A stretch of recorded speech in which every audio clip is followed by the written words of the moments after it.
દાહોદ સહિત સમગ્ર રાજ્યમાં ચાલી રહેલી કન્યા કેળવણી અને શાળા પ્રવેશ ઉત્સવનો પ્રારંભ થયો ત્યારે લીમખેડા તાલુકાના મોટી બાંડીબાર પ્રાથમિક શાળા તથા પીએમ આદિવાસી આશ્રમ શાળા મોટી બાંડીબાર ખાતે પંચાયત અને કૃષિ વિભાગના મંત્રી બચુભાઈ ખાબડ સાહેબ તથા જિલ્લા પંચાયત સદસ્ય તથા નાયબ કલેક્ટર દાહોદ તથા સરપંચ મોટી બાંડીબાર તથા ટીપીઓ બીઆરસી એસએમસી અધ્યક્ષ મેડિકલ ઓફિસર તથા તલાટી કમ મંત્રી તથા આંગણવાડી કાર્યકર તથા બાંડીબાર કેળવણી મંડળના પ્રમુખ તથા પીએમ આદિવાસી આશ્રમ શાળા મોટી બાંડીબારના પ્રમુખ તથા ગામમાંથી પધારેલા અગ્રણીઓ વાલીઓ તથા બાળકો સ્કૂલનો સ્ટાફ હાજર રહી શાળામાં પ્રવેશ કરાવ્યો હતો।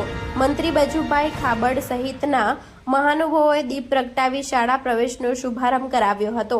આ પ્રસંગે મંત્રીએ વિદ્યાર્થીઓ તથા વાલીઓને શિક્ષણ વિશે ખૂબ જ જરૂરી સૂચનો અને માહિતી આપી હતી। પ્રધાનમંત્રી મોદી સાહેબના સ્વપ્ન સાકાર કરવા માટે અને નવી આવનાર પેઢીને મજબૂત કરવાના પ્રણને સૌ આગેવાનોએ હાકલ કરી હતી। આજના બાળકો આવતીકાલના ભારતનું ભવિષ્ય ગણાવી રાજ્યમંત્રીએ ઉમેર્યું કે બાળકોને ગુણવત્તાસભર શિક્ષણ મળે તે ખૂબ જરૂરી છે।